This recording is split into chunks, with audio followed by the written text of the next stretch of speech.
नमस्ते बच्चों। देखिए क्लास 10th का एक नया चैप्टर शुरू किया था हमने, रिफ्लेक्शन एंड रिफ्रैक्शन, जिसकी वीडियो नंबर 10th है और जिसमें हम पढ़ेंगे मैग्नीफिकेशन, या आप लीनियर मैग्नीफिकेशन भी आ जाता है। लीनियर मैग्नीफिकेशन या मैग्नीफिकेशन सिंपल पूछा जाता है। होता है क्या है मैग्नीफिकेशन? देखो, हाइट और ratio of height of image to the height of object. Image का और ऑब्जेक्ट की जो हाइट होती है उनका रेशियो। हाइट ऑफ इमेज को एच डैश से लिखते हैं बेटा, और हाइट ऑफ ऑब्जेक्ट को एच से लिखते हैं। ये मैग्नीफिकेशन का फॉर्मूला बन गया। ये क्या है? हाइट ऑफ इमेज, और ये क्या है? Height of object. इनका जो रेशियो होता है उसको मैग्नीफिकेशन बोला जाता है। कुछ पॉइंट्स हैं जो अपने को याद रखने न्यूमेरिकल के लिए।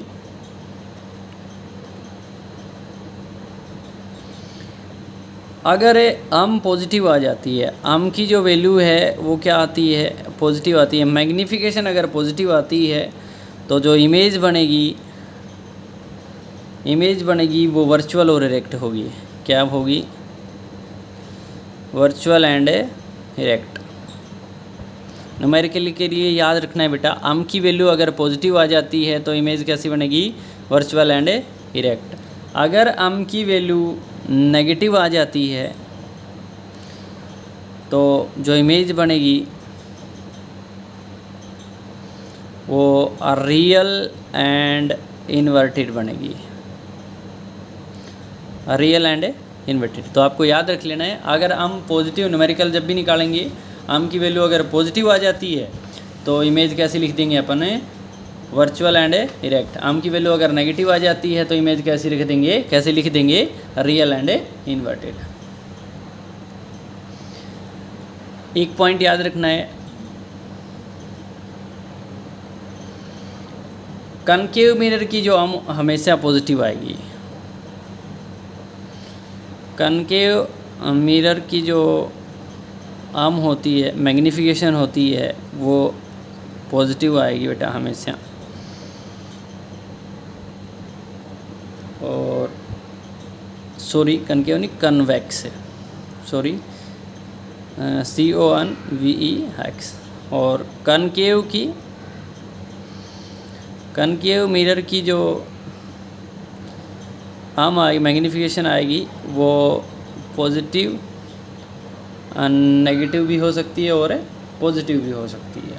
वो पॉजिटिव भी आ सकती है और नेगेटिव भी आ सकती है। मैग्नीफिकेशन जो है वो कन्वेक्स की हमेशा पॉजिटिव आएगी और कनकेव की पॉजिटिव और नेगेटिव। वो आगे न्यूमेरिकल करेंगे तब अपने को पता लग जाएगा, थोड़ा ध्यान देना वहाँ। एक और नोट करके याद रखना है अपने को, अगर आम की वैल्यू 1 से ज़्यादा है तो इमेज इनलार्ज बनेगी। इमेज कैसी बनेगी बेटा? इनलार्ज बनेगी। अगर आम की वैल्यू 1 से कम है तो इमेज डिमिनिश बनेगी। ये सारी बातें न्यूमेरिकल में आगे आएंगी, मैं आपको वहाँ समझा दूंगा। आम अगर 1 आ जाता है तो सेम एज ऑब्जेक्ट।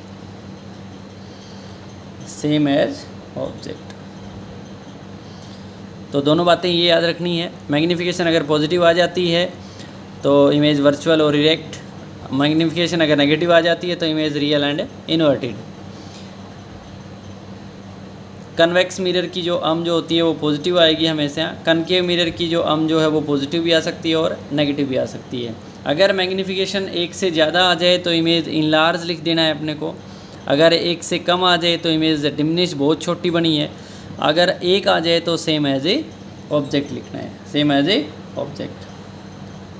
तो एक फॉर्मूला तो हमने ये पढ़ लिया है मैग्नीफिकेशन का, ratio of height of object to the height of image to the height of a object. दूसरा फॉर्मूला देखो बेटा, एक फॉर्मूला और होता है मैग्नीफिकेशन का ही,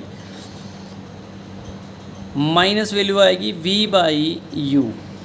v यहाँ इमेज डिस्टेंस है और u यहाँ क्या है, ऑब्जेक्ट डिस्टेंस है। तो माइनस का v बाई यू, एक ये फॉर्मूला भी होता है, कहाँ यूज होगा, कैसे यूज होगा, आगे न्यूमेरिकल में हम सीखेंगे।